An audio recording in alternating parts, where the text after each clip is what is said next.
ከከተማ ውጪ ሆኖ እንደሚቃጠል ልክ እንደዛ ኢየሱስ ክርስቶስ ከከተማ ውጪ የብሉይ ኪዳን በግ እንደሚቃጠለው ከከተማ ውጪ አስወጥተው ጎልጎታ የሚባል ቦታ ላይ አርቀው እንደ ጉድፍ እንደ ቆሻሻ ሰቅለውታል፣ አዋርደውታል። ያ የተሰቀለው ግን የእግዚአብሔር ልጅ ነበር። ያ የተሰቀለው ግን ሰማይና ምድርን በስልጣኑ ቃል የደገፈው አምላክ ነበር። ያንን ውርደት የተዋረደው ግን የአብ የባህሪ ልጁ ቃል ነበር። ስለዚህ ይህ ቃል ምልክት ለሚፈልጉ ተአምራት ድንቅ ለሚፈልጉ ለአይሁዶች ሞኝነት ነው ይለናል ጳውሎስ። ምክንያቱም አይሁዶች መሲሁን የሚጠብቁት ምልክት እያደረገ ድንቅ እያደረገ ልክ እንደ ሙሴ ባህር እየከፈለ እንደ ኢያሱ ፀሐይ ገባውን ላይ እያቆመ እንደ ኤልያስ እሳት ይውረድና ይብላችሁ እያለ እንደነ ሳሙኤል ቃሉ ጠብ የማይል እንዲሆን ነበር የጠበቁት። ይሄ የመጣው ግን እነሱ እንደሚጠብቁት አይደለም። ከሮም ባርነት ነፃ ሊያወጣቸው ሳይሆን ዘላለም አንገት ካስደፋቸው የኃጢአት ዕዳ ነፃ ሊያወጣቸው ስለመጣ የማይመታው ተመታ። ያ ድንቅ ፈጣሪ ካለመኖር ሁሉን ወደ መኖር ያመጣ በፈጠረው በሰው እጁ ባበጃቸው በሰዎች በጥፊ ተመታ፣ በጎኑም በጦር ተወጋ፣ እጆቹና እግሮቹ ተቸነከሩ። ይሄ ወንጌል ነው። ስለዚህ ያ መስቀል ላይ የተሰቀለው ኢየሱስ ነው ያዳነን። በምን ላይ ተሰቅሎ? በመስቀል ላይ ተሰቅሎ። መስቀሉ ተባባሪ አዳኛችን አይደለም። መስቀሉማ ብቻውን ነበር እኮ። መስቀሉማ ዛፍ ነበረ እኮ። መስቀሉማ የሆነ ቦታ የተተከለ እኮ የሆነ አንድ ተክል ነበረ እኮ። የሆኑ ሰዎች አውጥተው ቀርጸውት ነው መስቀል ያደረጉት።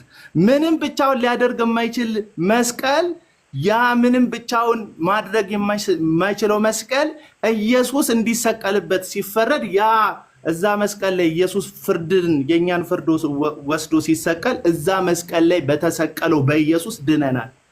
አሁን ልዩነታችን ምንድን ነው? ያ መስቀል ሳይሆን ያዳነን እኛ የምንለው መስቀሉ ላይ የተሰራው የቤዝሆት ስራ ነው ያዳነን ነው የምንለው እኛ። አሁን ለምሳሌ ቅድም ስለ ፈውስ አፈር ፈውሷል እያለ፣ አፈር አይደለም የፈወሰው ኢየሱስ ነው። በአፈር የፈወሰው ኢየሱስ ነው ፈዋሹ። ጨርቁ እኮ ፈውሷል። ጨርቁ አይደለም የፈወሰው ኢየሱስ ነው። በጨርቁ የፈወሰው ኢየሱስ ነው። ማዕከሉ ኢየሱስ ነው። ዋናው ኢየሱስ ነው። የማዕዘን ድንጋይ ኢየሱስ ነው። የማዕዘን ድንጋይ ኢየሱስ ነው መሰረቱ። ከኢየሱስ ውጪ ሊሆን አይችልም ነገርየው። ያለ ኢየሱስ ሊሰራ አይችልም። ስለዚህ መስቀል ኃይላችን ነው አይደለም የምንለው እኛ።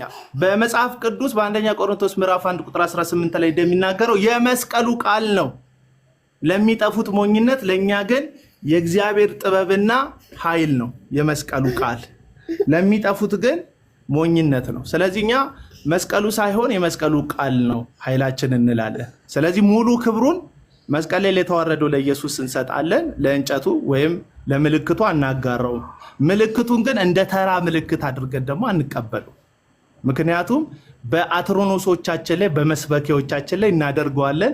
በቤተ ክርስቲያኖቻችን ጉልላት ላይ እናደርገዋለን። ለምሳሌ በጣም የምትታወቀው የአዲስ አበባ ሙሉ ወንጌል ምንድን ነው ኮልፌ ያለው ምንድን ነው? ቀጠና 2 ሙሉ ወንጌል ቤተክርስቲያን በሩ ላይ ስትሄዱ በጣም ቀይ መስቀል፣ ጃይንት ቀይ መስቀል በሩ ላይ በትልቁ ታያላችሁ። ስለዚህ ያንን ስናይ አሁን ኢየሱስ የከፈለልንን ዋጋ እናስታውሳለን። ኢየሱስ የከፈለልንን ዋጋ ስናስታውስ ግን ዋጋ ለከፈለልን ለኢየሱስ እንሰግዳለን እንጂ ለምልክቱ አንሰግድም። ይሄ ክርስትናችን ነው የምንለው። የእናንተንም ሀሳብ መስባት እንችላለን። አለው እኔም አለው። ሶፊ አንተ በትልቁ ከልጄ ጋር ልሁን ሚዩት አድርጌ። እሺ ያው ሰምቻለሁ። በእርግጥ የኦርቶዶክስ አስተምሮ አቤላ እንደተናገርከው አይደለም። ማዳን የእግዚአብሔር ነው። ከማዳን ነው የምጀምርልህ። ማዳን የእግዚአብሔር ነው። እግዚአብሔር እንጨት በልተን እንደሞት በመብል እንደሞተን ሁሉ ባለመብላትም አድኖናል ኢየሱስ ክርስቶስ። ባለመብላት በመብላት ያመጣነውን ባለመብላትም አድኖናል። ኢየሱስ ክርስቶስ ቤዛ ሆኖ በመስቀል ላይ ተሰቅሏል ስንል በሞቱ ዋጋ ከፍሎልናል። ምን አልከኝ? በትልቁ ሆነ ቪዲዮ ክፈትና አውራ። በትልቁ ላይ እሺ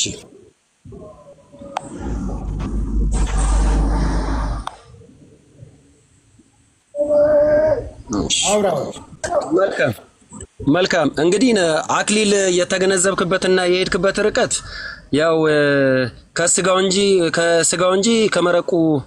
ከስጋው ጾመኛ ነኝ ከመረቁ አርጉልኝ ነገር ነው። አንተ እምነቱ የለህም። የዚህኛው ቤተክርስቲያን መስቀል ያደርጋል፣ እኛ ደግሞ እንደዚህ እናደርጋለን። እንደዚህ ቃሉ የሚለው ምንድነው ነው? መጀመሪያ በመስቀሉ ደም ሰላምን አድርጎ ካለ መስቀልን ልትቀበለው ግድ ይላል። የሰው ልጅ በመብላት ያመጣውን ባለመብላት ድል አደረገ። በመስቀል ላይ ተቸነከረ፣ ሞተ ስንል ደሙ ቀድሶታል ነው። እግሮቹ ለቆሙበት ስፍራ ሁሉ እንሰግዳለን ነው። አንተ እንደምትለው እኛም አናስብም። መስቀል በራሱ ፈጣሪ ነው አንልም። ሁለት ሰዎች ለምሳሌ ጸብ ቢፈጥሩ አንዱን በጩቤ ቢወጋው በምን ገደለው ነው የሚባለው? በጩቤ። በምን ዳናችሁ? በመስቀሉ አዳነን። ከእናንተ ጋር ያለን ልዩነት ይሄን አክል ነው። በጣም የሰማይና የምድር አክል ልዩነት አለ።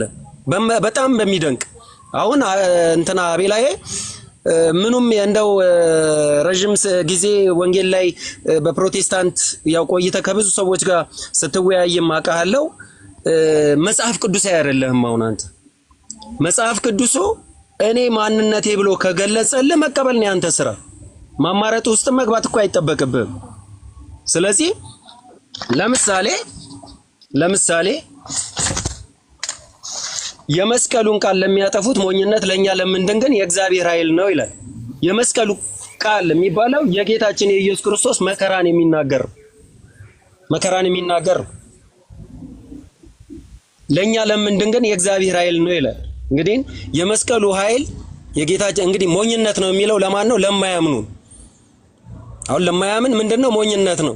ለኛ ለምናምን ግን እያለ የእግዚአብሔር ኃይል ነው ይላል። እኔ እዚህ ጋር አርጌ በጣም እኔን ለማናደር ነው ስትለኝ አይደለም፣ ኃይሌ ስለሆነ ነው። ኃይሌን እዚህ ላይ አይደለም የፈለኩበት ቦታ ላይ አረጋለሁ። ዲያብሎስ ዲብ ያለበት ስለሆነ፣ አገጩ ለእንጨጩ የተመታበት ስለሆነ፣ ወደ ጥልቁ የወረደበት ስለሆነ፣ ከክብሩ የተዋረደበት ስለሆነ፣ ኃይል ያጣበት ስለሆነ፣ ክርስቶስ እኛን ከፍ ከፍ ያደረገበት ስለሆነ ኃይሌ ነው። የሚቃጠል ይቃጠል፣ እኔ ግን አምንበታለሁ። በመስቀሉ ደም ሰላም አድርጎ ካለ በመስቀልህ ዲያብሎስ እንድል የነሳበት ነው። እኔ መመስክራለሁ። መጽሐፉ ከጻፈ እኔ ከተቀበልኩት ካረኩት መናደድ ያለበት ይናደድ እንጂ አቤላ ኖርማል ኮንክ መናደድ የለበትም። አንደኛ። ሁለተኛ ነገር ያለ መስቀሉ ደም ያለ እግዚአብሔር ኃይል መስቀሉ አድኖናል ብለን እኛ ኦርቶዶክሶች አናምንም። ኃይል እግዚአብሔር ነው። ማዳን እግዚአብሔር ነው። በቅዱሳን ያድናል፣ ከፈለገ በመላእክቱ ያድናል፣ በእንጨቱም በሳሩም ያድናል፣ ያበላል፣ ቤት ሰርተህ እንድትኖርበት ያደርጋል በእንጨቱም። ይሄ እግዚአብሔር ስራ ነው። ስለዚህ የሰው ልጅ በራሱ አዳኝ ነው፣ መስቀል አዳኝ ነው አላለችም ኦርቶዶክስ። ደሙ ስለፈሰሰበት ስለተቀደሰ ግን ቅዱስ ነው ብለን እናከብረዋለን። አምላካችን አንድ እግዚአብሔር ብቻ ነው። እንኳን እኔ አይደለሁም እኔ አንድ ተራ ጭንጋፍ ቅዱስ ጴጥሮስ እንኳን ከፈወሰ በኋላ ስለ ክርስቶስ ነው የመሰከረው። ስለዚህ እኛ መስቀልን የምናከብረው ክብር ስለሚገባው፣ ዲያብሎስ ስላፈረበት፣ ወደ ጥልቁ ስለተወረወረበት፣ ከሲኦል ወደ ገነት ስለገባንበት ቆላስይስ 1:22 ማየት ይችላል። በመስቀሉ ደም ሰላምን አድርጎ እንዲያስታርቅ ፈቅዷልና ነው የሚለው። የተታረኩበትን ለምን አፍራለሁ? ለምንድን ነው የምደብቀው? ይሄው ምክንያቴ ይሄ ነው። ከአቤላ ጋር ወይ ከሌሎቻችሁ ጋር አይደለም። ስለዚህ ሰላምን ያገኘሁበት የሰላም ምልክቴ ነው። ይሄ የሰላም ምልክቴን ደግሞ ይሄው አደርጋለሁ። ስለዚህ ምናልባት ካለመረዳትና መጽሐፍ ቅዱስን ካለማወቅ ይሆናል ብዬ አስባለሁ። የአቤላ አገላለጽ ግን እወዳለሁ፣ አከብራለሁ። ያው በፍቅር ነው የተናገርኩት፣ ርቀት ስለሄድክ እንጂ አንተን ለመንቀፍ ምናምን አይደለም። ያው ሐሳብ በሐሳብ ይሞቀታል። መስፍኔ አሁን የአቤላን ሐሳብ መጽሐፍ ቅዱሳዊ አይደለም ብለህ አንተን ደግሞ ከመጽሐፍ ቅዱስ ክፍል ያልጠቀስከውን ምንም ነገር የለም ቆላስይስ 1:22 ብለን ያነሳው ምንም እሱ ማስረጃ መስቀሉ በራሱ የሚያመጣው። አሁን ያስከውን መስቀል ከየት ነው ያገኘኸው አንተ? ከማርቆስ 8 ጀምራለሁ። እሺ ተወውና እሱን አንዴ በመስቀሉ እንስማማ። ሌላው ቆይ አዳምጠኝ። እኔ አልተስማማውም እኮ በእውነት አንደኛው ስለ መስቀል እያወራ ነው። ስለ መስቀል እንጨርስ። ሌላውን ነገር በአጠቃላይ አስረዳሃለሁ። ችግር የለብኝም። እሱ ያረከው መስቀል ከየት ነው ያመጣኸው? ከየት ነው ያመጣኸው? እኔ እምነቴን የሚያገኘሁት ከቤተ ክርስቲያን ነው። መስቀሉን ከየት ነው ያመጣኸው? እየነገርኩ ነው። ከቤተ ክርስቲያን እኮ አልኩ። መነሻ የቤተ ክርስቲያን ኦያ ለምሳሌ ይሸጣል መንገድ ላይ አይደለ? መስቀል ከቤተ ክርስቲያን ማለት ቤተ ክርስቲያን መስቀል የለም እንዴ? ይሸጣል። እንዴትም ይሸጣል። መስቀል ይሸጣል እኮ ከቤተ ክርስቲያን እኮ አልኩ። ከቤተ ክርስቲያን ገብቶኛል። ጥያቄ ሳትጠይቀኝ ገብቶኛል። ገና ሐሳብን ስታመጣው ነው የገባኝ። ከቤተ ክርስቲያን እኮ አልኩ እኮ ቤተ ክርስቲያን ውስጥ ማን ያስገባው?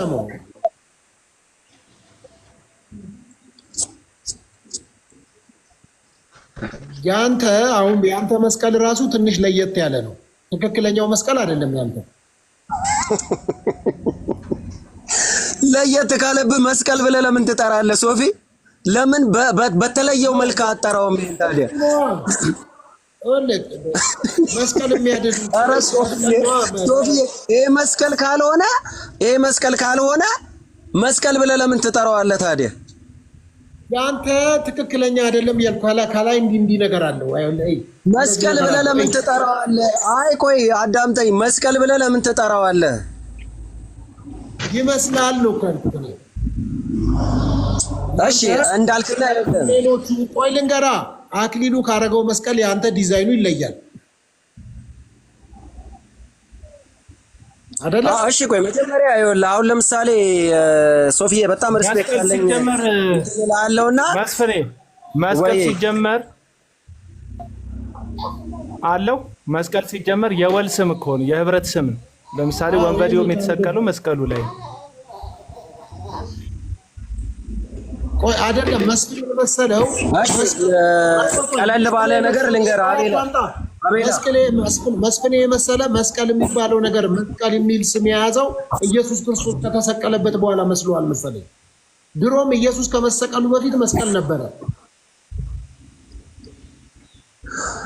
የወንበዴ መቀጣጫ ነበረ። ያው ምድሯን ያረክስብናል ብለው መስቀል ላይ ሰቅለው ይቀጡ ነበረ። ኢየሱስ ክርስቶስ ከመሰቀሉ በፊት የነበረው የወንበዴዎች መስቀል ነው። ኢየሱስ ደግሞ ከተሰቀለ በኋላ ያሉ መስቀሎች የቅዱሳን መስቀል ናቸው፣ የተቀደሱ መስቀሎች ናቸው። ተቀየሩ። ደሙ ቀደሰው። ለደሙ ሪስፔክት ስላለን እኛ ደሙ ላረፈበት፣ እግሩ ለወደቀበት፣ እግሩ ለረገጠበት ተረሰው የሚለው አንዴ አቤል መጽሐፍ ቅዱስ ያርጋ። አይ ደሙ ቀደሰውን ባይብሊካል አድርገው አወራህ እኮ ሰማን እስክጨርስ። እግሮቹ ለቆመበት እሺ አረጋለሁ። ምን ችግር አለ ደግሞ? ኦኬ እሺ መዝሙር 131 ቁጥር 30 ወይም 132 ላይ ቁጥር 7 ላይ እግሮቹ ለቆሙበት ላልከው እግሮቹ አልቆሙበትም። መቆም ማለት በፊት ነው። እንደዚህ ይሄ ፊት ይባላል። ይሄ ምንድነው? ውስጥ ግን እንደዚህ ስቆም ነው የምቆመው። ለቆሙበት ካል እሱ መስቀል ላይ ተሰቀለ። አሁን የምታወራው ራሱ አይገናኝም። እዚህ ራሱ አይ ሳትናደዱ ጠይቁኝ። ሶፊ ሳትናደዱ ጠይቁኝ። የሚያወራ ራሱ እሱን ክፍል ማለት ነው። ከላይም ከታችም ከፍ ብለህ ዝቅ ብለህ መዝሙር 132 ነው አይደል? እንድታነበው ከቻልክ ስታነበው እሱን ክፍል ሙሉውን አንብበው። የትኛው ነው? ምኑም ገና መጥቀሴ ነው። ቁጥሩ የትኛው መሆኑን አውቀህ ነው ከላይ ከታች የምትለው። አንተም አንድ የሚዩት አድርግና አዳምጥ። ሁሉም ጠያቂ ከሆነ ተጠያቂ። መዝሙር 132 ቁጥር 7 ነው የጠቀስከው። ስለዚህ ደስ ከሚለኝ ይኸውልህ ተወያይ ስርዓት ያስይዘህ። ልክ የቀለጠው መንደር አይሁን። ካቤላ ጋር እያወራሁ ከዛ ጋር እያወራሁ ከሱ ጋር ከአምስት ሰው ጋር ማውራት ይቻላል። ቀጥል። አይ ስነ ምግባር ይኑረን። አይ የመወያያም እንትን አጀንዳ አይደለም። አንዳንዴም ያው የማሸነፍ የመሸነፍ እኛ ውይይት ነው፣ ጥያቄና መልስ ሳይሆን እንደ ውይይት ነው። በቃ የገባንን ወይ እኛ እኮ ሙሉውን ሐሳብን በፍቅር ነው የምወዳችሁ። አልተናደድኩም፣ እኔ አልተናደድኩም።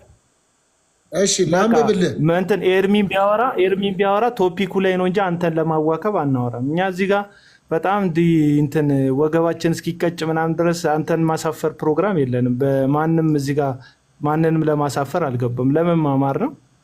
በቃ ቀጥል። የጠየቀ እኔ ከኤርሚም ጋር ስሙዝሊ አውሩ፣ ቀስ ብላችሁ ኖርማል። አሪፍ ልጅ ነው። እሺ ላምብልህ በጌታ በኢየሱስ ስም አነባለሁ። አቤቱ የዳዊትን ገርነቱንም ሁሉ አስብ። ለእግዚአብሔር እንደማለ ለያዕቆብም አምላክ እንደተሳለ በእውነት ወደ ቤቴ ድንኳን አልገባም፣ ወደ ምንጣፌም አልጋ አልወጣም። ለዓይኖቼም መኝታ፣ ለሽፋሽፍቶቼም እንቅልፍ፣ ለጉንጮቼም እረፍት አልሰጥም። ለእግዚአብሔር ስፍራ ለያዕቆብ አምላክ ማደሪያ እስካገኝ ድረስ ብሎ እነሆ በኤፍራታ ሰማነው፣ በዱር ውስጥም አገኘነው። ወደ ማደሪያዎቹ እንገባለን፣ እግሮቹ በሚቆሙበት ስፍራ እንሰግዳለን። አቤቱ ወደ እረፍት ተነስ፣ አንተና የመቅደስ ታቦት። ካህናቶችህ ጽድቅ ይልበሱ፣ ቅዱሳንህም ደስ ይበላቸው ይልና ያወራል። ከዛ ካህናቶችህ ጽድቅን ይልበሱ ቅዱሳንህም ደስ ይበላቸው ብሎ ይዘጋል። ይሄን ነው ያነሳው መስፍኔ። በተለይም አንተ ቁጥር 7 ላይ ያለውን ነው ለማንሳት የፈለግከውና አውዱ ምንድን ነው የሚለው? ስለማን ነው የሚያወራው? ስለ መስቀሉ እኛ የጠየቅን መስቀሉ ስለተቀደሰ የእግሮቹ ለቆሙበት እንሰግዳለን እያልክ አንተ እያገናኘው ስለሆነ እስቲ አንተ አገናኝልን መስቀሉንና አሁን ይሄ የመዝሙር 132 የሚያወራውን በተለይም ቁጥር 7 ነው አንተ ጠቅሰህ የወሰድከው፣ ግን ከላይና ከታች ሌላ ነው የሚያወራው። እስቲ ንገረን። አሁን ያንተ ጊዜ ነው፣ እንዳትገቡበት። መስፍን ያውራ። የተሳሳተ ነገር ወይም እኛ የማይጥመንም ነገር ቢያወራ ታግሰን እንስማውና ቅድም ያልከው እያልን እናወራዋለን። እሺ መጀመሪያ ይሄ እንግዲህ በመዝሙረ ዳዊት የተጻፈው አንደኛ ነገር ለመቅደስ እንድንሰግድ ያደርገናል። እግሮቹ የቆሙበት ናቸው። ሁለተኛ ነገር ደግሞ ምንድነው? እግሮቹ ከቆሙበት አንዱ በእመቤታችን ተጸንሶ ተወልዷል። ለእመቤታችን እንሰግድበታለን። ሶስተኛ እግሮቹ የቆሙበት የተቸነከሩበት ለሱ እንሰግዳለን። እንግዲህ ቆላስይስ 1:20 ልክ ነው። እዚህ ጋር ግን 18 አይ በቃ ለኔ ሰጠኝ እያብራራው ልሂድ ገባኝ። አብራራ ነው የምልህ። አንድ መስቀሉ የቆመበት ብለሃል። ሁለት የድንግል ማርያም ማህፀን ብለሃል። ሶስተኛስ ቤተ መቅደስ ስለቆመ ለቤተ ክርስቲያን እንሰግዳለን። እሺ ሰፈርስ? የቆመው ሰፈርስ? እዛ እነ ማርያም ሰፈር የቆመበት ሰፈርስ? ምክንያቱም እዛ ሰፈርም ቆመዋላ። መልካም ነው። እንግዲህ የተቀደሰው ስፍራ ማለት ለአንተ ምን ማለት ነው? አይደለም የቆመበት ነው እኮ ያልከው። የተቀደሰው አይደል? የተቀደሰው ስፍራ ማለት ምን ማለት ነው? የተቀደሰ ስፍራ ማለት ምን ማለት ነው? ሰፈር ቆሟል። እዛ ሰፈር ቆሟል። የቆመበት ሰፈሩ እንዴት ነው ነው ጥያቄ ነው። ሰፈር ውስጥም እየነገርኩህ እኮ ነው። ካነበብከው ውስጥ ለተቀደሰው ስፍራ በማነው እግሮቹ በቆሙበት በተቀደሰው ስፍራ ሁሉ እንሰግዳለን ነው አይደል የሚለው እኮ። ታዲያ አንተ እኮ ትርጉም ግን አንተ ነው የፈለከውን ሶፊ የፈለገውን 3 ነጥብ የሰጠው እሱ ነው እንጂ መጽሐፉ እንደዛ እያለ አይደለም እኮ። ወይ ጥያቄና መልስ ማይኩን ከፍቶ እናንተ ስትጠየቁ አትመልሱ። አሁን መጠየቅ ብቻ ነው። በቃ እኔ እየነገርኩህ እኮ ነው። በቃ ማነው አስተማነው? ለአንተ ነው ሰዓት አልከኝ አይደለ? ለአንተ ነው አልከኝ አይደለ? ሰዓቱ ለእኔ ከሆነ ለምን እስከ መጨረሻው አትሰጠኝም? ስጠኝና ተወኝ። በቃ እኔን አዳምጡኝ። እንዴት ስንተውህ እኮ ሄድክ እኮ ቆላስይስ ጋር ራሱ ሄድክ። ኤርሚያስ ደግሞ ያወራ። ይኸውልህ አቡላ፣ ያው ትልቁ ነገር እኮ እናንተ ቤት እንዲወራ አይፈቀድም። አውራ ማቻ ታውራ አሁን አላወራም። አንተ እኮ ነው ብዙ ያወራ። አንተና አክሊል እኮ ናችሁ ብዙ ያወራችሁት። ምን ሆናችሁ ነው ግን የምትክዱት? አመስግኑ እንጂ መቼ ታስወራላችሁ እናንተ? ሰው አስገብታችሁ እንጥሉ ላይ አንድ መቆሙት። ሂድና ያቸው እስቲ ሌሎች ወንድሞች መቼ ያስወራሉ? እሺ ኤርሚ ያወራ። ፕላስ ለተናገርከው ነገር ወይም ለጠቀስከው ክፍል ለሐሳብ ለጠቀስከው ክፍል የጠየቅን ማስረጃ ማብራሪያ ነው እና ስታብራራ ደግሞ ጥያቄ ሲኖረን ገብተን ልንጠይቅ ግዴታ አለብን እና ለምሳሌ መዝሙር 132 ቁጥር 7 ላይ እንደሚናገረው ከሆነ እግሮቹ በሚቆሙበት ስፍራ እንሰግዳለን ይላል። ይሄ ለምን ተነገረ በማን ኮንቴክስት ተነገረ የሚለው ነገር አውዱን ከላይ አንብብልኝ ያልኩ ለዛ ነው።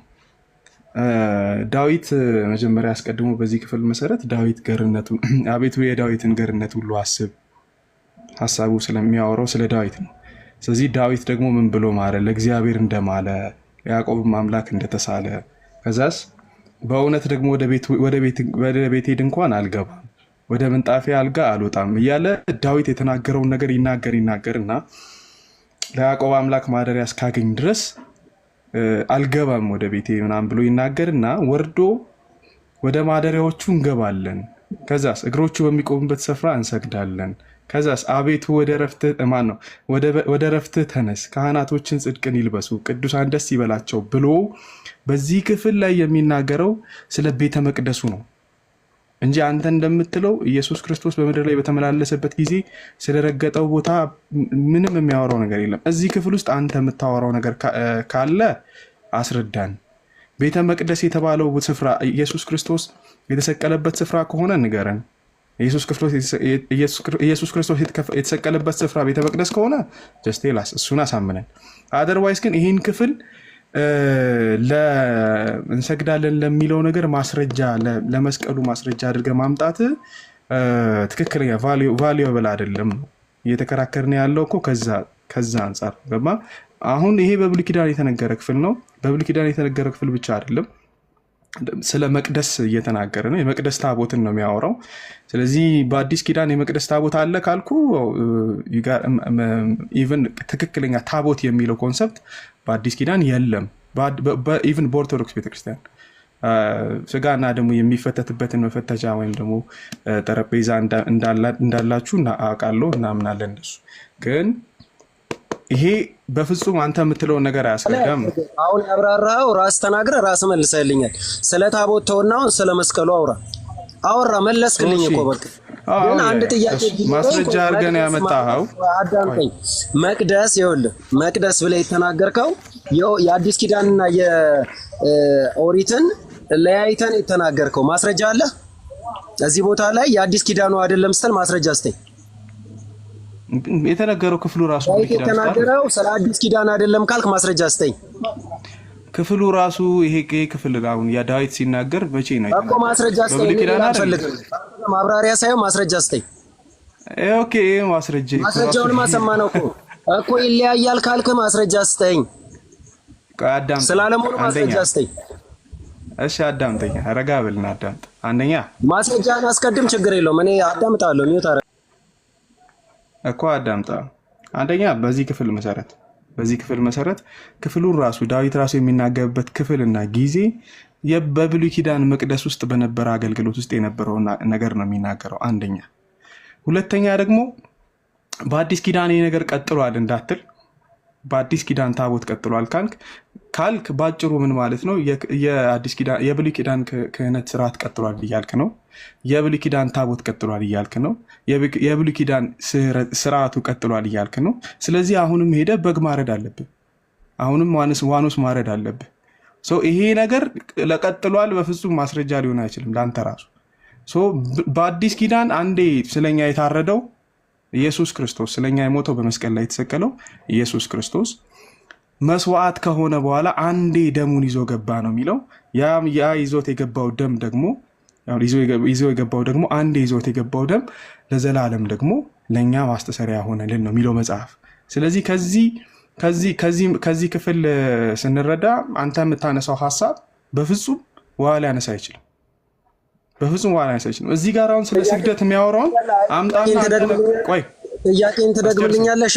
የቱ ጋር ነው ያለው?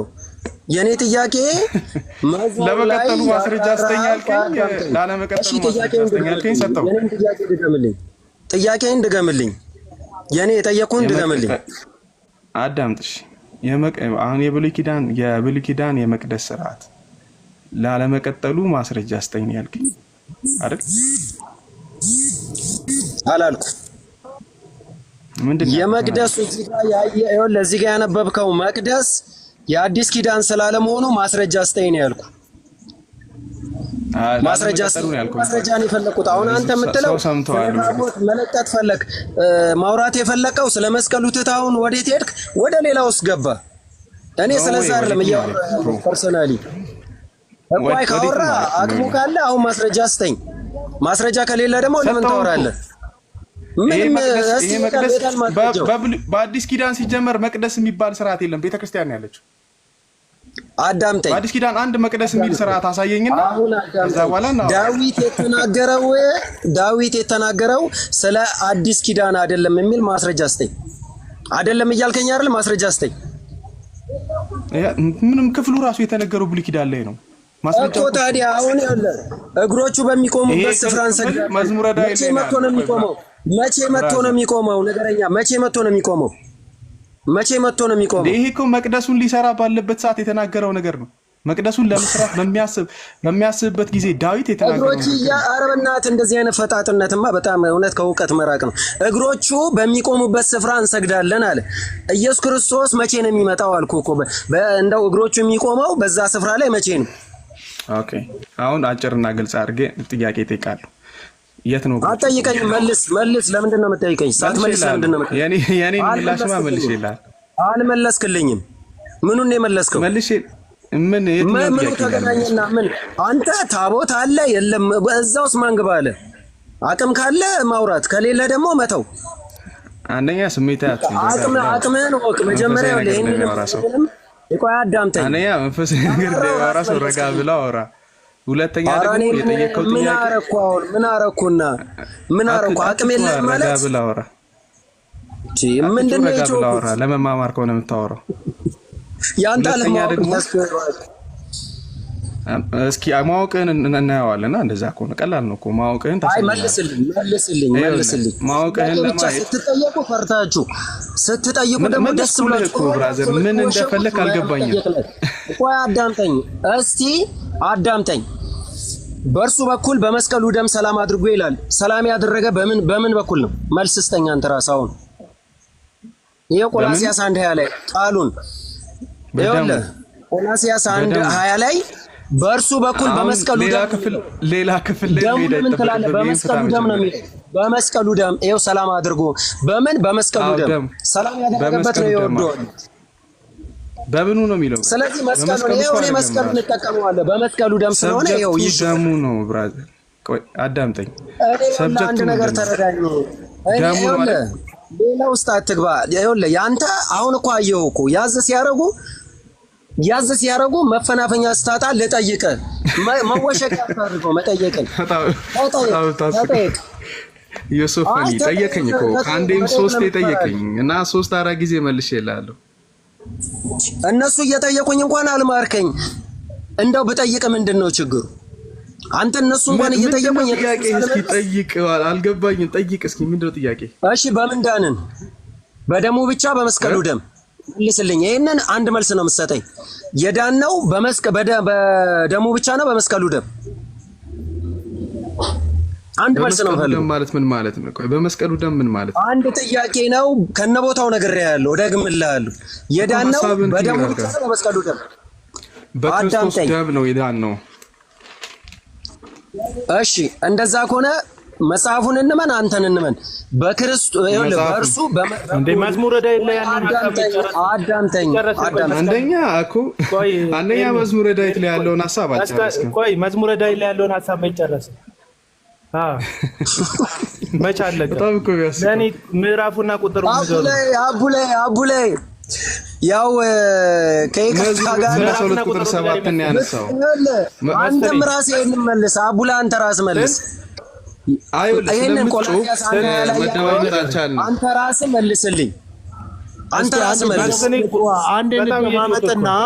አንዴ እንደማመጥና ምን መደማመጥ አልቻለም። ተረጋግተህ አንተ በመስቀሉ ደም ትላለህ። መስቀል ይደማል እንዴ? መስቀል ይደማል? እያዳመጣችሁ ከላይም ከታችም ያላችሁ በእርሱም በኩል በመስቀሉ ደም ሰላም አድርጎ ነው የሚለው ቆላስይስ 1:20 ላይ። እኔ አይደለም መጽሐፉ ነው የተሰራው ስራ ነው። መስቀል ምንድነው? ደም አለው ከነ ጽሁፉ ለምን አትቀበልም ታዲያ?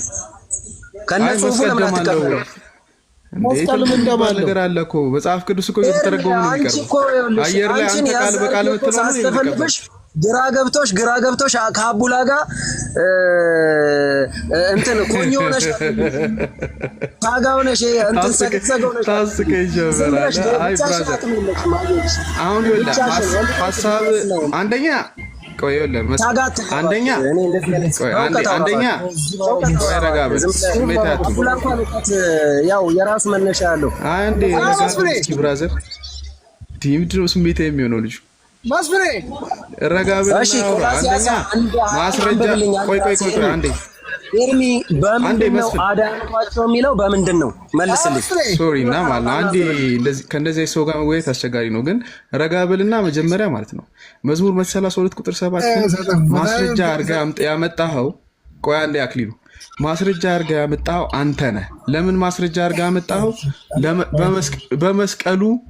በመስቀሉ ነው የዳን ነው ለሚለው ማስረጃ አድርገን ያመጣ ስታመጣ ይሄ ክፍል በትክክል ምንድን ነው ተብሎ የተፈታው ወይም ደግሞ ይሄ ክፍል በትክክል ምንድን ነው የሚለውን ሄደን አየ ነው። በዚህ ኮንቴክስት መሰረት ወይም በዚህ አውድ መሰረት አንተ የምትለው ነገር ነው ወይ የሚለው በየት መንገድ ነው ይሄ ማስረጃ የሚሆነው የሚለውን አሳይ ብዬ ጠየቅኩ።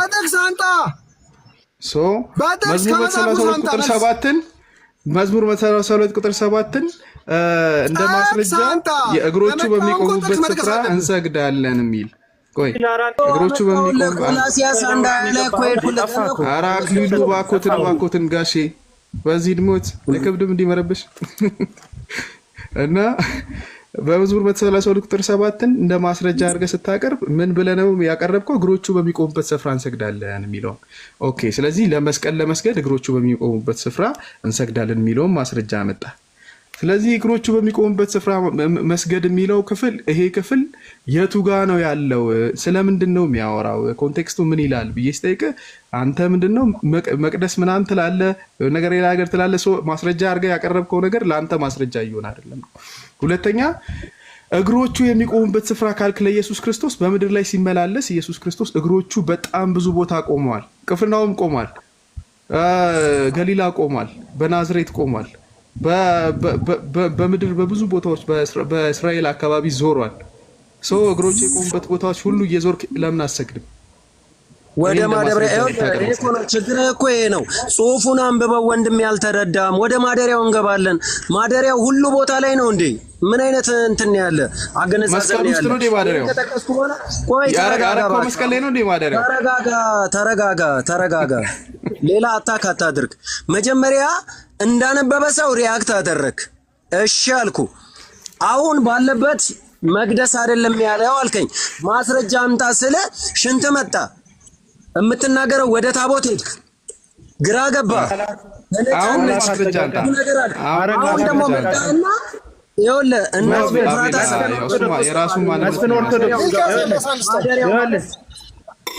መስፍን ኦርቶዶክስ ይኸውልህ መስቀሉ ደሙ ኢየሱስ እያልክ ሽንት ፈራ ተንቦቆቦክ የሚል በጣም የመንደር ቃሉም ማይድ የምታወራው ነገር። እሺ አቤላ ትክክል ነህ። ይቅርታ እሱ ላይ ትክክል ነህ። መታረም ያለብኝ ቦታ ላይ ወንድምን ይታረማሉ፣ ችግር የለውም። አንዳንዴ ስሜታዊ ሆነን እንደዚህ አይነት ቃላቶችን ልንጠቀም ማናችንም፣ ያው አቤልዬም አንዳንዴም ተጠቀማለን። አንዳንድ ቃላቶች መልካቸው ቢቀይርም ያው ሰው ነንና ሁላችንም እንሳሳታለን። ያው እንደ ወንድምነት ግን ተቀብየዋለሁ። በጣም ስህተት ነው የተናገርኩት፣ ግን ምን ውስጥ ነው የተደበከው ወንድሜ? በሚደንቅ ሁኔታ በሚገርም ሁኔታ አለማወቅ ውስጥ ነው የተደበከው። አሁንም ስነግርህ ማለት ነው። ስለዚህ እዚህ ጋር እየተናገረ ያለው ወደ ማደሪያው እንገባለን፣ እግሮቹ በሚቆሙበት ስፍራ እንሰግዳለን። ከቆሙበት ብዬ አብራርቼልሃለሁ። ከዛ በኋላ መጣውና ምን አደረኩኝ? ቆላስይስ 1:20 ላይ እስቲ አልኩ በደሙ ብቻ ነው የዳነው በመስቀሉ ደም እየጠየቁ። እዚህ ጋር ደግሞ የሚለው ምንድነው? አንተ በደሙ ብቻ አልከኝ። አንድ ጥያቄ ነው የምጠይቅ ብዬ ማለት ነው። ከዛ በኋላ ምን ይላል እዚህ ጋር? በእርሱ በኩል በመስቀሉ ደም ሰላም አድርጎ ይላል። አንተን እንመን መጽሐፉን እንመን። አንተ ከመጽሐፍ አልታረክ ከኔ እንዴት ነው ትታረክ? እሺ ቆይ ብራዘር ረጋ ብልና አሁን ደግሞ ያመጣው ማስረጃ ላይ ጥያቄ ካለ መጠየቅ አለብኝ። ራይት ማስረጃ አድርገህ ያመጣው ነገር በማደሪያው አለ። የት ነው ማደሪያው? መስፍኔ በጥቅስ ይስጥህ። መጠየቅ ብቻ አይደለም እኮ መጠየቅ ብቻ አይደለብንም። ለጠየቃችሁት መልስ ስጡን። ስጥ፣ በመጽሐፍ ቅዱስ መልስ ስጥ ጠቅሰህ። እኛ እየጠቀስን አይደለም ጋሼ ምናምን እንደዚህ ነገር አይሰራም። በመጽሐፍ ቅዱስ ጠቅሰህ እንደሱ አሳየው ነው ጥቀስና ተነጋገር ነው እና ጠይቀህ እኔ ጠቅሻር ላይ ጠየቀው አንተም ጠቅሰህ ጠይቀህ የጠቀስከውን ነገር በስርዓቱ መመለስና ማብራራት አለበት። ውስጥ ጠይቅ ስለጠቀስክ ብቻ ልክ እኮ አትሆንም። ስለጠቀስክ ብቻ ልክ ነኝ ብለህ ካሰብክ ሞኝ ነህ። እንጠይቃለን የጠቀስከውን ጥቅስ ማደሪያው የት ነው? አንተ እንዳልከው ማደሪያው የት ነው? ማደሪያው የት ነው የሚለውን መልስልኝ። ሚዩት ነህ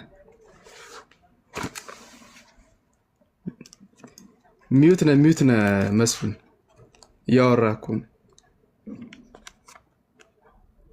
ችግራችሁ የእናንተ አሁን ቴክኖሎጂ በቃ ፓስተር ምላሽ የለውም። በማስረጃ በመዛጉ አጠቅሱም እኛ በመጽሐፍ ሁሉ ጠቅሰን እናሳየን።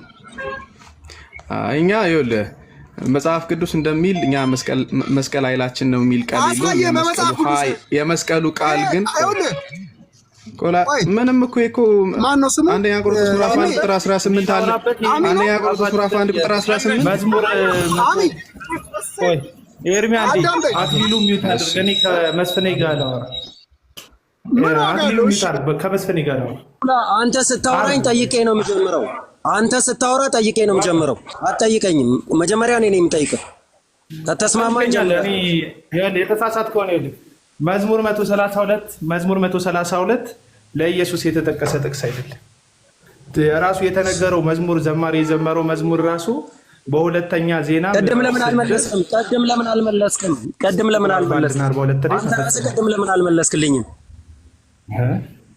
ቀደም ለምን አልመለስክም? አንደኛ ምሳ እየበላው ነበረ።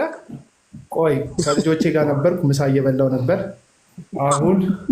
አሁን ቡና አቅርቤ አቤላ እሺ ቆይ አቤላ ምሳ እየበላ ነበር። አንድ ነገር ተልበለ ነበር። ቅድም ለምን አልመለስክም የሚባል ነገር የለም። ቆይ አንድ ነገር እያወራ ነበር። መልስልኝ። መጀመሪያ የጠየቁን መልስልኝ። አቤላ የጠየቁን መልስልኝና ወደ ተጠይቅ ነገር መጀመሪያ ለምን እናንተ ብቻ ጠያቂ ለምን ትሆናላችሁ? እኔ የጠየቁትን መልስልኝ እኮ አንተ መልስልኝ። ከዛ ነው መሆን ያለበት። እየጮክ ነው እኔንም አታስበኝ። እኔ መጮህ አልፈልግም። መልስልኝ እኮ ሚውት አድርግ እኮ አትጠይቀኝም። እሺ እንዴ አልጠየቅኩህም። እኔ አሁን አንተ የጠቀስከው ጥቅስ ለመስቀሉና እግሮቹ በቆሙበት ቦታ የሚለው ቃል ትክክለኛ ቦታ እንዳልሆነ አስረዳለሁ። ቀድም ኤርሚያስ በትክክል ነው ያስረዳ።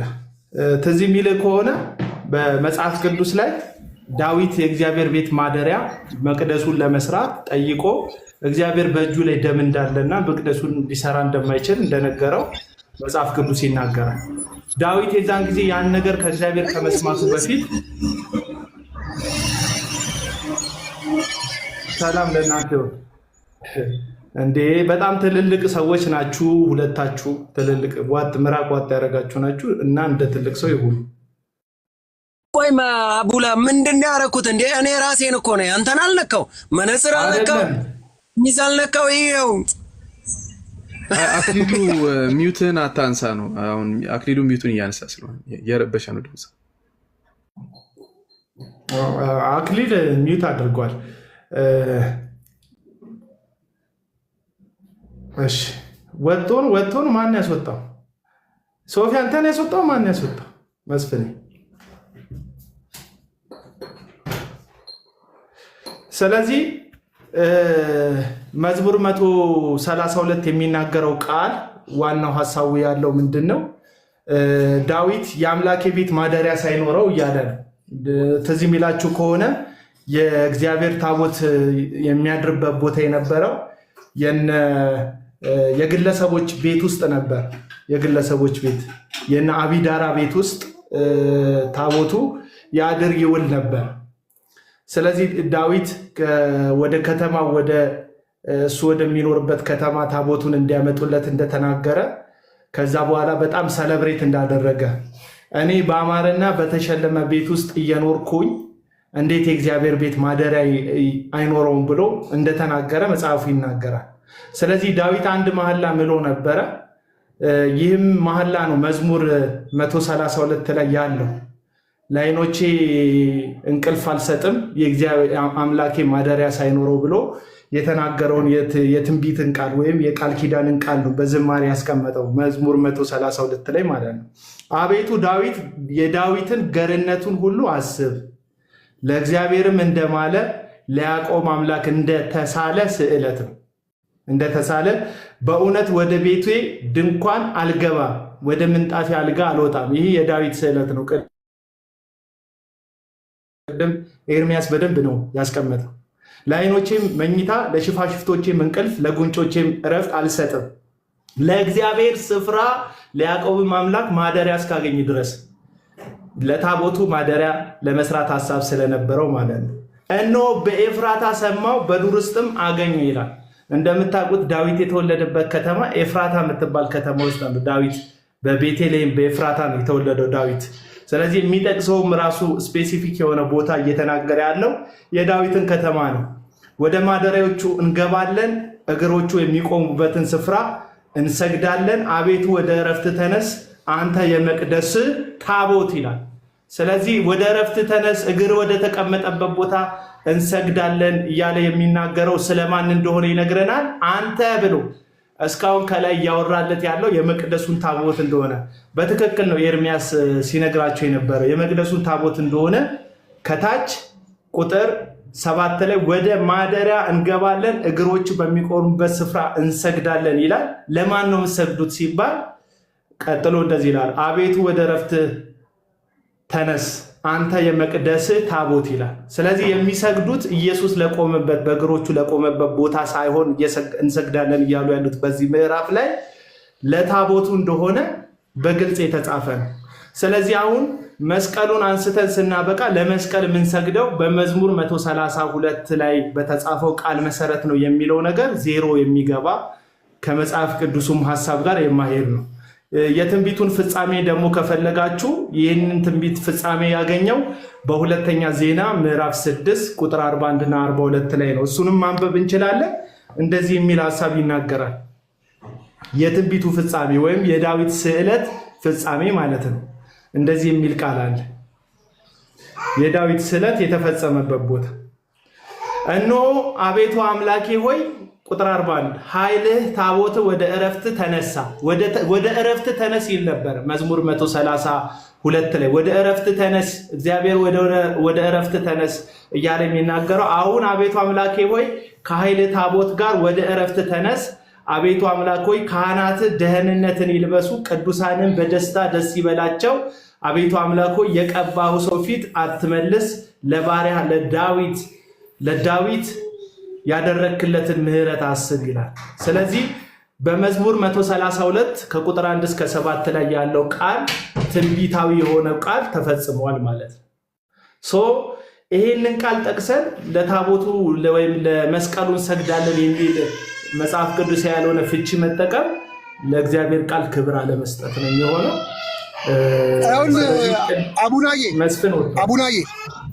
አቡና ወይ የቆላሴስ ይጠይቀህ አለ አይደለ? እሱ ይጠይቀህ ለምን እናንተ በመጽሐፍ ቅዱስ ጠቅሳችሁ አትመልሱ? ለምን መጽሐፍ ቅዱስ ጠቅሳችሁ አታስረዱ? እኛ እያንዳንዱ ነገር በመጽሐፍ ቅዱስ ነው የምንጠቅስላችሁ። ጠየቃ የሰማሁት እኮ ነበርና ቅዱስ ተጠቀስኩልህ አክሊሉ መስማት ካልፈለክ እንጂ እኔ ገላትያ ምዕራፍ 3 ቁጥር 13 አንተ ስለታቦት እኛ ስለ መስቀል እናወራለን። ይኸውልህ ገላትያ ምዕራፍ 3 ቁጥር 13 አይገናኝም። ተጠቀስኩልህ እንዴ ስለ መስቀሉ ነው የሚያወራው። ሌላው አንደኛ ቆሮንቶስ ምዕራፍ 1 ቁጥር 18 ከአንድ ጀምሮ አንብበው። ከአንድ ጀምሮ እያልክ አከብርሃለሁ እወድሃለሁ ከገላትያ 1 ጀምሮ ስታነበው መልሱ ይሰጣል። ማን ነው አዚም ያደረገባችሁ ይላል። አየው እሺ ለእውነት እንዳትታዘዙ ማን አዚም ያደረገባችሁ ይላል። ከአንድ ጀምሮ እሺ እንደዛ ስላለ ለራሳችሁ ከሚመቻችሁን ጥቅስ ቆርጣችሁ ነው ሐሳብ እናንተ ለመቃወም ስትሉ የራሳችሁን ብቻ ምንድነው ሀሳቡ? ቁጥር 1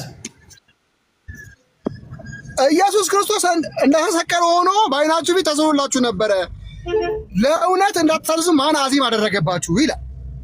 አዚም ማን አደረገባችሁ? እናንተ ችግር የለብኝም። አሁን ከዚህ ጥቅስ ጋር እናንተ ላይ ማን አዚም አደረገባችሁ?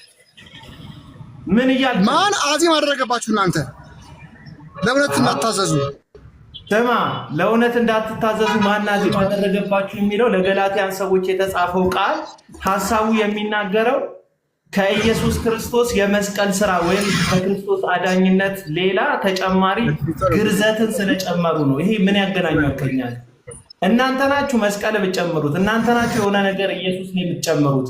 እኛ ኢየሱስን ራሱን ክርስቶስን ያደረገውን ድንቁን ተአምራቱን ተቀብለን ያለን ሰዎች አንተ ራስህ ጨምረህ ስታበቃ፣ መስቀል ጨምረህ ሌላ ነገር ጨምረህ ስታበቃ እኔን ማነው አዚም ያደረገብህ ለማለት ቦታውም አይደለም፣ ለአንተ አይደለም ቦታው ለእኔ ነው። እሺ ቸርቹ ላይ ለምን ታደርጋላችሁ? ካላስፈለገ ቸርቹ ላይ ለምን ታደርጋለህ? አያስፈልግም። ማን አለ? እንደ ምልክት እንጠቀምበታለን፣ አንሰግድለትም። መስቀል ቸርቹ ላይ ወይም እናንተ ቸርች ላይ ኃይላችንኛ ታደርጉታላችሁ። ለምን አስፈለጋችሁ? ብራዘር ኃይላችን የመስቀሉ ቃል ነው ያለ። እኛ መስቀሉ አይደለም ኃይላችን። ይኸውልህ እኛ ይኸውልህ የክርስቶስ ጨርቁ ራሱ ይፈውስ ነበረ። ኖ የክርስቶስ ጨርቅ አይደለም የሚፈውሰው፣ ኢየሱስ የሚፈውሰው ብራዘር፣ ጨርቅ አይደለም የሚፈውሰው። ይኸውልህ አየህ፣ ስህተትህ እዚህ ጋር ነው የሚጀምረው። ይኸዋ ተፈውሳ፣ ይኸውልህ አክሊል ስማ፣ በመስቀሉ ጨርቆ ከመንገድ አስወጣ። ይኸውልህ አንተ የምትሰማ ሰው አይደለም፣ መጀመሪያ ላይ የምትሰማ ሰው አይደለም። ስለዚህ እኔም ጮክ ብዬ ላወራ ነው። አንዴ ስማ፣ ዝም ብሎ ከቦታ ከጥቅስ መዝለል አይደለም እውቀት። ይሄንን ቃል አድምተህ ስማ። መጽሐፍ ቅዱሱ አንዴ ሚውት አድርገው፣ ይኸውልህ ሚውት አድርገው አንዴ። ዝም ብለህ ነው እየጠቀስክ ያለው። መጽሐፍ ቅዱሱ ጨርቄ ፈወሳችሁ አላለም። የኢየሱስን ትርጉም ነው እኛ የምንጠቀመው፣ ያንተን ትርጉም አለ። ይህቺ ሴት ጨርቁን ነክታ ተፈውሳለች፣ መጽሐፍ ቅዱስ ይናገራል። ቀጥሎ መታ ተንቀጥቅጣ ማን የፈወሰኝ ሲል ፈራ ተባ እያለች ተንቀጥቅጣ መታ ፊት ለፊቱ ስትቀርብ እንደዚህ አላት ኢየሱስ፣ ልጄ ሆይ እምነትሽ አድኖሻል አላት። ጨርቅ ያዳንሻል አላትም። ኢየሱስ እምነትሽ አድኖሻል እያለ አንተ ጨርቁን አዳናት ለምንድን ነው የምትለው? እኛ አንተን እንመንህ ኢየሱስን እንመን። አቤል አንዴ እስቲ እዚህ ሚስ አንደርስታንድ ስላለ እኛም ደግሞ እምነታችን በመስቀሉን ብነካው እንድናለን። የተቀደሰውን ነገር መንካት ይቀደሳል ስለሆንኩኝ አክሊሉ ሰላም ለኪ የቤተክርስቲያናችሁ አስተማሪ ስለሆነ መምህር ስለሆነ ከሱ ጋር ብንወያ ይሻላል፣ ለተሻለ ለተረጋጋ ውይይት። ችግር የለም፣ መምህርም አይደለም ወንድም ብላችሁ ጥሩኝ፣ ችግር የለውም። እኛ ኦርቶዶክሳውያን እዚህ ላይ ግልጽ እንዲሆን ማለት እኛ ኦርቶዶክስ መስቀል ኃይላችን ነው ስንል፣ በጸበል እንድናለን ስንል፣ ቤተክርስቲያንም ተሳልመን እንድናለን ስንል እንዲያ ቤተክርስቲያን መስቀሉ ጸበሉ ከእግዚአብሔር ተለይቶ አይደለም፣ ከክርስቶስ ተለይቶ አይደለም። የእግዚአብሔር ማደሪያ ስለሆኑ እግዚአብሔር በዛ አድሮ ድንቅ ስራውን ይሰራልናል፣ እግዚአብሔር ያድናል ብለን ነው የምናምነው። የኃይል ሁሉ ምንጭ የድህነት ሁሉ ምንጭ ክርስቶስ ራሱ ነው፣ እግዚአብሔር ራሱ ነው እንጂ ተለይቶ መስቀሉ ተለይቶ ጨርቁ ተለይቶ ጸበሉ በራሱ ኃይል አለ ብለን አናምንም። ስለዚህ የእግዚአብሔር ማደሪያ ስለሆኑ ማደሪያውን እናከብራለን። ጨርቁ እናከብራለን፣ መስቀሉ እናከብራለን፣ ጸበሉ እናከብራለን። ለምን? እግዚአብሔር ያደረበት ስለሆነ ማለት ባለቤቱን ካልናቁ አጥሩን አይነቀንቁ አይደል? ስለዚህ የባለቤቱ ማደሪያ እስከሆነ ድረስ እናከብረዋለን። በዛ ምክንያት ደግሞ በዛ አማካኝነት ደግሞ እንድናለን። ግን ድህነቱ ከማን ነው? ከእግዚአብሔር ነው። ግልጽ ነው አቤል? ይሄ ነው አየህ፣ የኛ የፕሮቴስታንቶች ማይንድ ሴት ወይም መጽሐፍ ቅዱስን የምንረዳበት አረዳድ ሩቅ የሚሆንባችሁ ለዚህ ነው። እኛ ራሱ ጌታ የክብር ጌታ በውስጣችን ነው። መጽሐፍ ቅዱስ የክብር ጌታ በእናንተ ውስጥ ነው ስለሚል የክብር ጌታ በእኛ ውስጥ ነው። በምንም ነገር መልኩ ሊያገኘን አይደለም ፍላጎቱ። እግዚአብሔር መቅደሶቹ ስላደረገን ራሱን በቀጥታ ፈውሱንም በስሙ በኩል በስሙ ስልጣን በኩል በሌላ ነገር አይደለም። ፈውሱን ለዚህ ነው መጽሐፍ ቅዱስ ለክርስቶስ ኢየሱስ ስም የማይንበረከክ የለም ይላል። በሽታ ቢሆን ችግር ቢሆን መከራ ቢሆን እያንዳንዱ ነገር በክርስቶስ ስም የተሸነፈ ነው። ስለዚህ እኛ የስሙን ኃይልና ራሱ ጌታን የተቀበልን ያመንን አማኞች ስለሆነ ፈውስን ብትል በሆነ ነገር ጋር እያይዞ አይደለም እግዚአብሔር የሚሰጠን። ይቅርታ ጩጬዎች ስላሉ ሊበጠበጥ ይችላል። ከኤርሚ ጋር ቀጥሉ። አቴንሽን እንትን እየተወሰደ ነው። ኦኬ እዚህ ግልጽ እንዲሆንልን ማለት ነው። ግልጽ እንዲሆንልን ኤርሚ እግዚአብሔር በመስቀሉ ያድናል ወይስ አያድንም? ግልጽ እንዲሆንልን ምን እያልክ ነው? በመስቀል ያድናል ስትል እግዚአብሔር በመስቀሉ አድርጎ አሁን ለምሳሌ ያቺ 12 ዓመት ሙሉ ደም ሲፈስባት የነበረች ሴት ልብሱን ነክታ ጨርቁን ነክታ ዳነች አይደል? ጨርቁን በነካ እድናለሁ ብላ ዳነች። ያዳናት በጨርቁ እግዚአብሔር ራሱ ክርስቶስ ራሱ በጨርቁ ፈውስ ማለት ነው። ስጋዊ ፈውስን ማለት ነው። ችግር የለም። አሁን የዳነችው እንደዛ ነው ብዬ ነው። ኦኬ አሁን ወደ ስጋዊ ደግሞ ወደ እንትን ወደ ማለት ደግሞ ልንሄድ ነው ማለት ነው። አይ ኦፍ ኮርስ ታዲያ ማለት ለምሳሌ ስለ ኃጢአት ስርየት ስለ ድህነት ከሆነ የምታወራኝ ወይም ደግሞ ስለ ነፍስ ድህነት ከሆነ የምታወራኝ አሁን ከምታወራው ጋር የተለያየ ነው ብዬ ነው። ኦኬ ስለ ነፍስ ድህነት ነው አሁን ማውራት የፈለከው በዚህ ጉዳይ? አይ አይደለም፣ ስፔሲፊክ አድርገው ማለት ነው። እግዚአብሔር በጨርቅ በመስቀል በዘይት በውሃ አልፎ ይፈውሳል ወይ? ስጋዊ ፈውስን ይፈውሳል ወይ ከሆነ ጥያቄ አደ ሚንስ እንደ ሚንስነት እግዚአብሔር ሊጠቀም ይችላል ማንኛውንም ነገር። ግን አንድ ነገር ሚንስ ነው ማለት እዛ ነገር ላይ ዶክትሪን ይሰራበታል ማለት ግን አይደለም። ዶክትሪን ይሰራበታል ማለት አይደለም። ለምሳሌ ያቺ ሴት ያንን ጨርቅ ነክታ ስለተፈወሰች በየጊዜው እየሄደች ያንን ጨርቅ እየነካች ተፈወሳለች ማለት አይደለም። እንደሱ አይነት ልምምድም መጽሐፍ ቅዱስ ላይ ነው። ግን እግዚአብሔር በጨርቁ አልፎ ሊነካት እንደሚችል ማሳያ ነው። እንደነካትም ማሳያ ነው። ከእንደነዚህ አይነት ልምምዶችና ጥቅሶች ተነስተን ግን ዶክትሪን አንሰራ። ጨርቅ ይፈውሳል፣ መስቀል ይፈውሳል፣ ዘይት ይፈውሳል፣ ውሃ ይፈውሳል ብለን ዶክትሪን አንሰራ። እግዚአብሔር በተለያየ መንገድ ሊፈውስ እንደሚችል ስለምናምን ማለት ነው።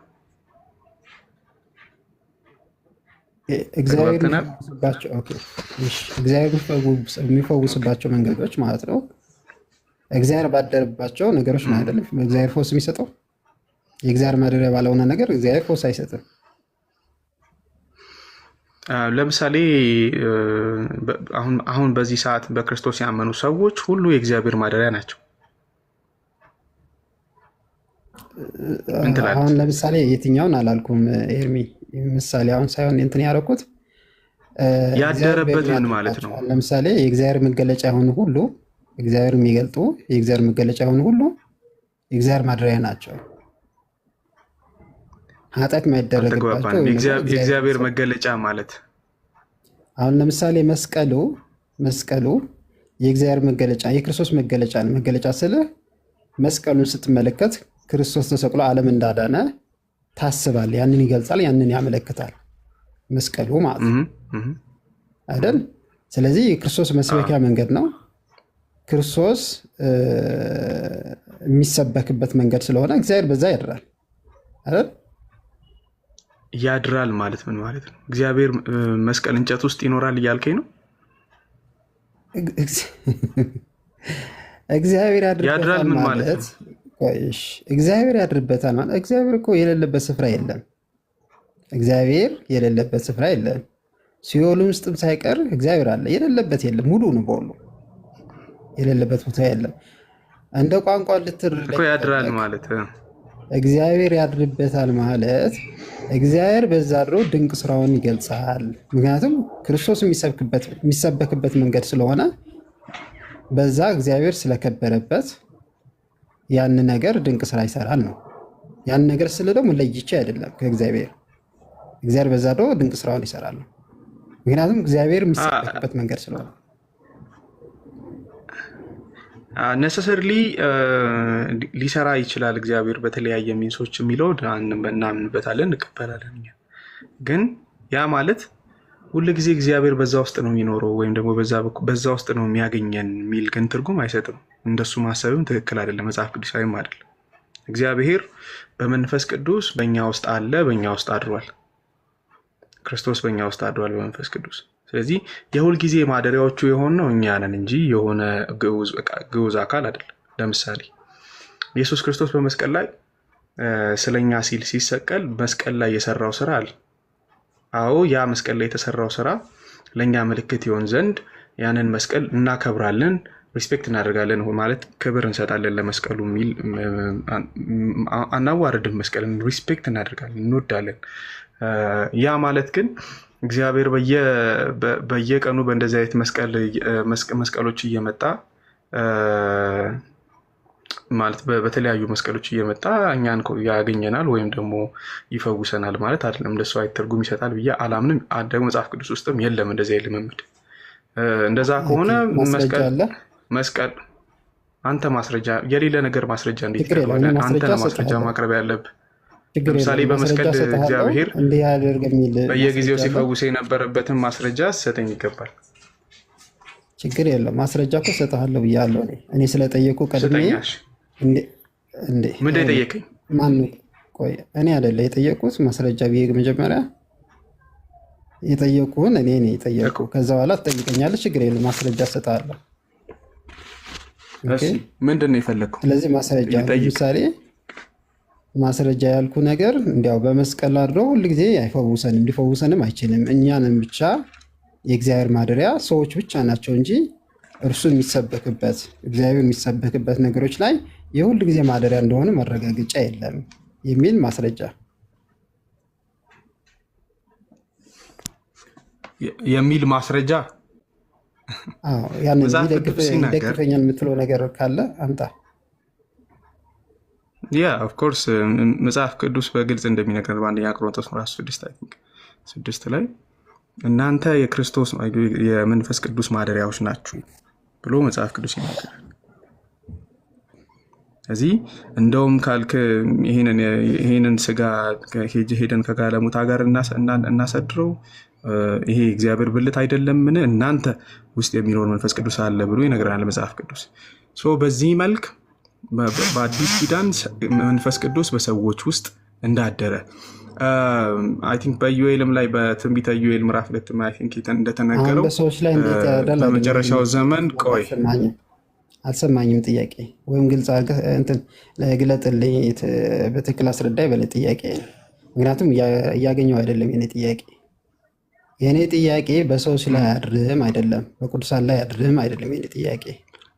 እሱ አይደለም ዋናው ጥያቄ።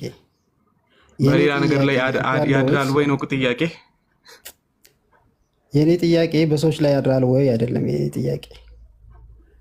እየጠየኩ ያለሁት እግዚአብሔር በሚሰበክ መስበኪያ መንገድ በሆነ በመስቀል ወይም በሌሎቹ ነገሮች እንዲያው ሁል ጊዜ አያድርም የሚል ነገር ካለ አምጣልኝ። ምክንያቱም እኛ ብቻ ነን የሁሉ ጊዜ ማድሪያው ስላልከኝ ማለት ነው። አሁን እኮ እያልኩ ያለሁት ምንድን ነው መሰለህ፣ አሁን ይህንን ያቀረብኩልህ የሁሉ ጊዜ እኛ ማደሪያዎች መሆናችንን ፕሩፍ ለማድረግ ነው። ግን እንደዚህ ያለ ቆይ እሺ እንዲህ ያለ ማስረጃ ለሌለ ወይ ደግሞ መጽሐፍ ቅዱስ ውስጥ ለሌለ ነገር ማስረጃ አይቀርብም። አለ ስትል ነው ማስረጃ የምታቀርበው። ከሌለማ የለም። እንዴት ማስረጃ አቀርብልሃለሁ? የሌለን ነገር ማስረጃ ለምሳሌ ሰይጣን ቆይ ሰለም ልክ this is fallacy። አሁን አንተ የምታወራው ነገር ፋላሲ ነው። ለመሰለ ፋላሲ የሚሆነው ለምሳሌ መጽሐፍ ቅዱስ ላይ ሰይጣን አምላክ ነው የሚል የለም። ሰይጣን አምላክ ነው የሚል ማስረጃ አንጣልኝ ብልህ ማለት ነው። የለም ነው መልስ አይደል? ይሄ ማስረጃ የሚጠይቅ ጉዳይ ከሌለ የለም ነው ማስረጃ የሚጠይቅ ጉዳይ አይደል። አለ ካልክ ነው ማስረጃ ማምጣት ያለብህ። እንደዚህ አይነት ፋላሲ ይዘህ መምጣት አትችልም ነው። ትክክል አይደለም ነው ጥያቄው ራሱ። ስለዚህ አንተ መጽሐፍ ቅዱስ ውስጥ እግዚአብሔር በመስቀል ሁል ጊዜ ያድራል የሚል ዶክትሪን ከሰራህ ለዛ ዶክትሪን ማስረጃ ማቅረብ ያንተ ድርሻ ነው፣ የኔ አይደለም። እሺ ዝሮ ዝሮ ያመጣው ምሳሌ የሚሄድ አይደለም ከዚህ ጋር እውነት ለመናገር ሰይጣን አምላክ እንዳልሆነ የወደቀ እንደሆነ ተጽፏል። በቂ እንትን ማስረጃ ስላለው ማለት ነው። ምክንያቱም እኔ አሁን ብዙ ጊዜ ፕሮቴስታንት ጋር የማየው የሆነ ብዙ እምነታችሁ ያለ ማስረጃ ጀስት ካልተጻፈ እንዲህ ሊሆን ይችላል ብላችሁ የራሳችሁን ሀሳብ ታስቀምጣላችሁ ማለት ነው። ካልተጻፈ ካልተጻፈ ዝም ነው የምንለው እንጂ እንደዚህ ይሆናል ብለን አልገመትንም።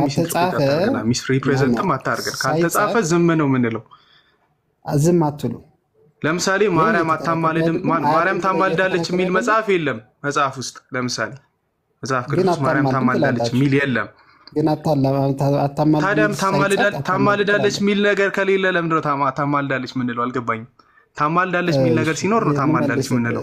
ልመልስልህ። ኦኬ እሺ፣ ማርያም ታማልዳለች ተብሎ አልተጻፈምና አታማልድም ይላሉ። ተመልከቱ፣ ማርያም ታማልዳለች ተብሎ ካልተጻፈ መልስ መሆን ያለበት እንደምታማልድ እንደማታማልድ እኔ አላውቅም።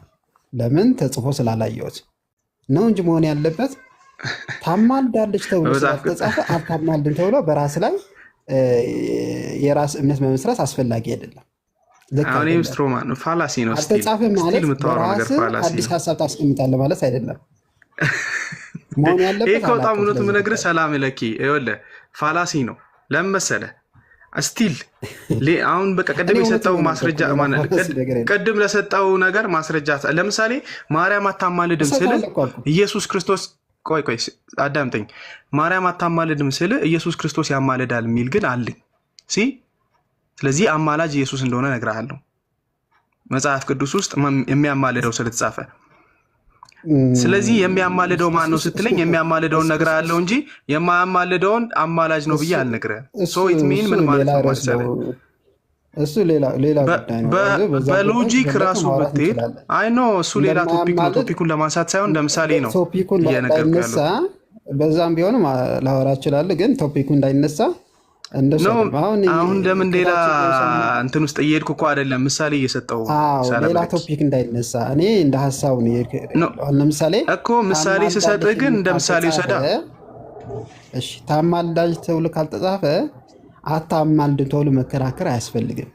አላቅም ብለህ ለምን መልሰዋለህ? ምክንያቱም እምነት የሚመሰረተው ባልተጻፈ ነገር ሳይሆን አልተጻፈ ማለት የራስን ውሳኔ ትወስናለህ ማለት አይደለም። መጽሐፍ ቅዱስ ላይ ያልተጻፈ ነገር አገኘ ማለት የራስን ውሳኔ ትወስናለህ። በራስ ወስነህ እምነት በዛ ላይ ትመሰርታለህ ማለት አይደለም። መሆን የለበትም እንደዚህ።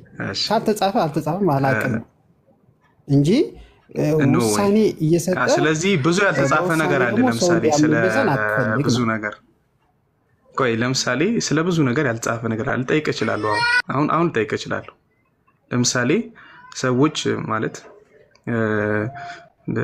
ምሳሌ አድርገን ብንወስድ ብዙ ለምሳሌ እንትና እንደዚህ የሆነ ነገር አይደለምም ተብሎ የሆነ ነገር ነውም ተብሎ ላይጻፍ ይችላል መጽሐፍ ቅዱስ ውስጥ አይደል? ምንድን ነው የምትሰራው? በመጽሐፍ ቅዱስ ተነስተህ መጽሐፍ ቅዱስ ላይ ካገኘኸው ነገር ትነሳና መጽሐፍ ቅዱስ ካለ ለምሳሌ ኢየሱስ ያማልዳል የሚል ነገር ካለ ኢየሱስ ክርስቶስ አማላጅ መሆኑን እናገራለሁ። ያ ማለት ነሰሰርሊ ሌላ አማላጅ ካልተጻፈ በአጭር ቃል ሌላ አማላጅ ካልተጻፈ በመጽሐፍ ቅዱስ ሌላ አማላጅ የለም ማለት ነው። በመጽሐፍ ቅዱስ ውስጥ ሌላ አማላጅ የለም ማለት ነው፣ በዚህ ሴንስ ማለት ነው። ስለዚህ እንደ ምሳሌ አሁን ለምሳሌ እግዚአብሔር አምላክ ነው ተብሎ ተጽፏል። ሌላ አማልክት የለም ተብሎ ካልተጻፈ በአንተ አነጋገር ማለት ነው ሌላ አማልክት የለም ተብሎ ካልተጻፈ ሊኖር ይችላል ወይም ላይኖርም ይችላል ብለህ መውሰድ አለብህ እያልከኝ ነው። እንደዚህ ደግሞ ሊሆን አይችልም።